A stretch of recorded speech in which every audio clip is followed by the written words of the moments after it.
Hello बच्चों, let's read the question. Question says find the equation of a circle whose center is 4,5 and touches the x-axis. Find the coordinates of the points at which the circle cuts y-axis.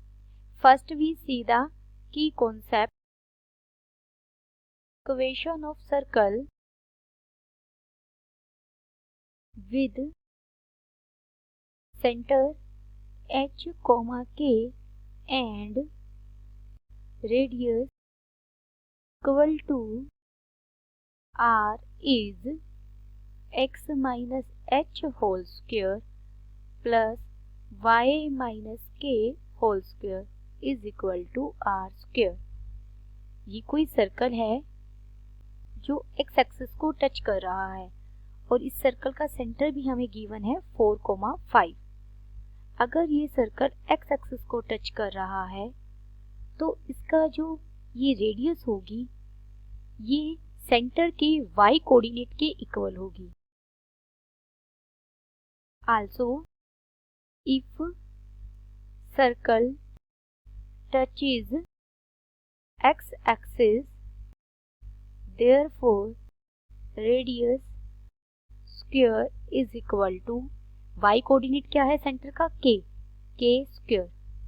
Given center of required circle, हमें circle की equation find out करनी है और उसका centre हमें given है 4,5.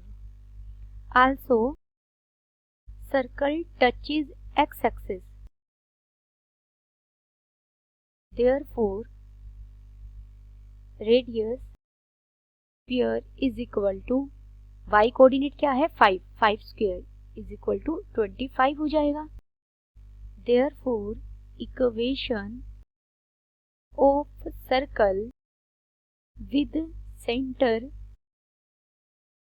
4,5 and radius is always positive, always non negative कह सकते हैं क्योंकि जीरो भी है. अगर रेडियस जीरो हो तो हमारा पॉइंट सर्कल बनता है. तो यहाँ -5 तो होगा नहीं, तो रेडियस कितनी हो गई 5.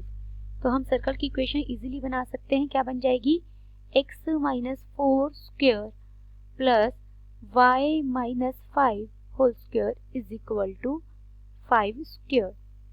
X square plus 16 minus 8x plus y square plus 25 minus 10y is equal to 25.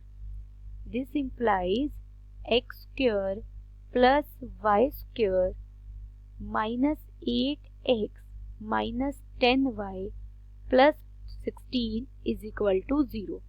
हमें सर्कल की इक्वेशन मिल गई. अब हमें y को कहाँ कट कर रहा है, किन पॉइंट्स पर कट कर रहा है वो भी फाइंड आउट करना है. मान लीजिए यहाँ कहीं y एक्सिस होगी तो हमें ये जो दो इंटरसेक्टिंग पॉइंट है वो भी निकालने होंगे. अगर ये y एक्सिस को कट कर रहा है तो y एक्सिस के जो ये इंटरसेक्टिंग पॉइंट आएंगे लाइक p एंड q, इन दोनों पॉइंट्स का x कोऑर्डिनेट क्या होगा 0, क्योंकि हमें पता है y एक्सिस पर x ऑलवेज क्या रहता है 0. For y axis cut put x is equal to, therefore अगर यहाँ x को 0 पुट कर दिया जाए, इक्वेशन फर्स्ट, और इसी इक्वेशन अगर स्टार दें, स्टार में अगर हम 0 पुट कर देंगे तो कैलकुलेशन थोड़ी इजी हो जाएगी.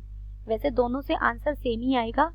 मैं इक्वेशन स्टार में पुट कर रही हूँ. ये बन जाएगा -4 का square plus y minus 5 whole square is equal to 25 by star. This implies y minus 5 whole square is equal to 25 minus 16 हो जाएगा. This implies y minus 5 whole square is equal to 9. This implies y minus 5 is equal to plus minus 3. This implies y minus 5 is equal to 3 or y minus 5 is equal to -3. Implies यहाँ से y क्या मिला 8 और यहाँ से y हमें क्या मिला 2। Therefore circle cut the y-axis at points, x coordinate तो 0 ही होगा y एक्सिस पर, y कोऑर्डिनेट एक बार 2 मिला and 0,8। Then the final answer is equation of required circle is x square plus y square minus 8x minus 10y plus 16 is equal to 0 and y axis को किन दो points पर cut कर रहा है 0,2 and 0,8। Hope you understood it well. Best of luck.